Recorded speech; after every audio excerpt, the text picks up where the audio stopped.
নমস্কার। আজ আপনাদের কাছে আমি নতুন ভিডিও নিয়ে এসেছি। আগের ভিডিওতে আমি হারমোনিয়াম সম্বন্ধে আলোচনা করেছি এবং কিভাবে ব্যবহার করতে হয় তার সাথে আমি সারেগামাটা একটু বলেছি।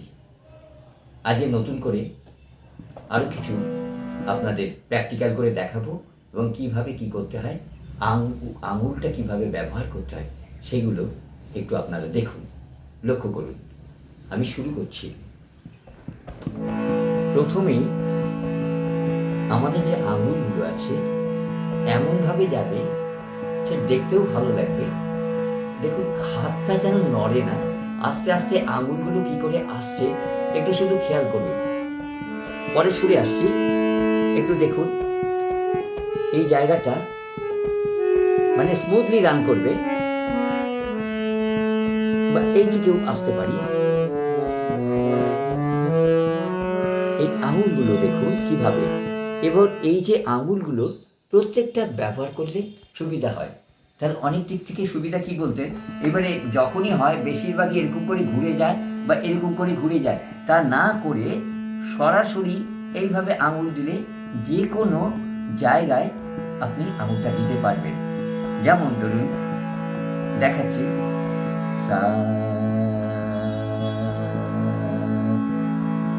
সা যতক্ষণ না হয় ততক্ষণ আপনারা সুরে লাগাবেন।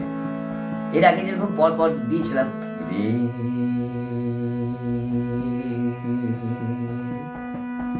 সা, এইভাবে করতে করতে সা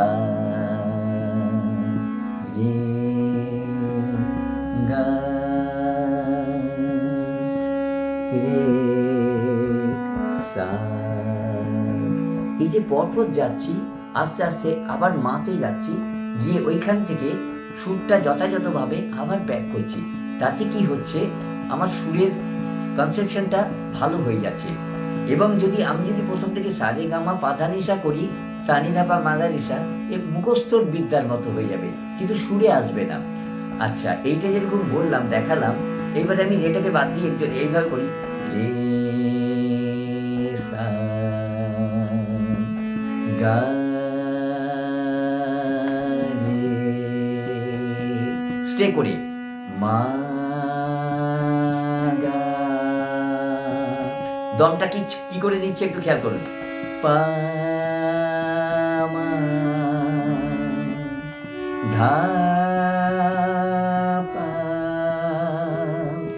নি ধা সা নি নি সা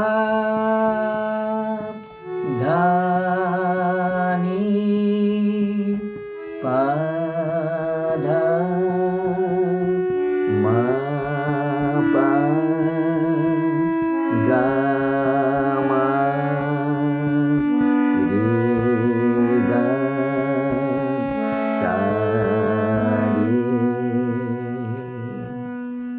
এই যে করলাম, আপনারা খেয়াল করুন যে প্রত্যেকটা স্বর সমানভাবে যাচ্ছে এবং সুরে বসতে হবে। এবারে তাই যদি আস্তে আস্তে আমি শুদ্ধ স্বর দিয়ে আস্তে আস্তে করছি, পরে খাদের দিকে দেখাবো।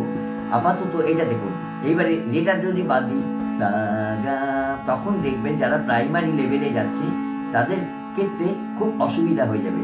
কেন অসুবিধা হবে, তারা তো সা রে গা মা পর পর করে অভ্যস্ত হয়েছে। এবারে সা গা যখনই বলছি রেটা বাদ দিয়ে, তখন সুরটা নড়ে যাবে। একটু খেয়াল করে দেখুন, সা গা, শ্বাসটা কি করে নিচ্ছি একটু খেয়াল করে দেখুন। হ্যাসিং মুসিং না, জোরে জোরে শ্বাস নিচ্ছি না, শ্বাসটা কি করে গিলে খাচ্ছি। অথচ দেখুন সা গা রে মা গা পা মা ধা পা নি ধা সা, দমটা গিলে কি করে খাচ্ছি এটাও নয়, আমি দমটা নিয়ে নিলাম সা, এটা এটা করলে দমটা ঘাটতি থেকে যাচ্ছে। কি করে বলছি, সা ধা প্লে করে করে নি পা ধা মা পা গা মা রে গা সা। এই জায়গাটা গেল। এইবারে দেখুন সা মা অবধি বলছি, এবার সা গা বললাম সা মা রে পা গা ধা মা নি পা সা। আবার দমটা ছেড়ে দিলাম সা পা নি মা ধা গা পা রে মা সা। এই যে পরপর প্রথমে করলাম আঙুলটা, এবারে আঙুলগুলো কি করে চেঞ্জ হচ্ছে, যেহেতু আমি স্লো করে করছি বলে এখন সময় নিয়ে যে কোনো আমি পারছি। এরপরে যখন মধ্যলয়ে যাব কি ফার্স্টের দিকে যাব তখনই মানে আঙুলগুলো নড়ে যাবে, সেই জন্যে আঙুলগুলোকে যথাযথভাবে বসাতে হবে। এইবারে দেখুন সা পা, দূরত্ব অনেক বেড়ে গেছে, সা পা রে ধা গা নি মা সা সা মা নি গা ধা রে পা সা। এবারে দূরত্ব আস্তে আস্তে বাড়ছে, তাহলে কি করে আঙুলটা কোন আঙুলটা যাচ্ছে এই আসছে, আমি কিন্তু এরকম করছি না, একটু ফলো করে দেখুন। এই জায়গাটা আমি কি করে সময় পাচ্ছি, আঙুলটা কি করে নামাচ্ছি একটু খেয়াল করে দেখুন। এইবারে বলছি পায়ের পরে ধা আসছে সা ধা রে নি গা সা সা গা নি রে ধা সা হলো। এইবারে ধায়ের পরে নি যাচ্ছে সা নি রে সা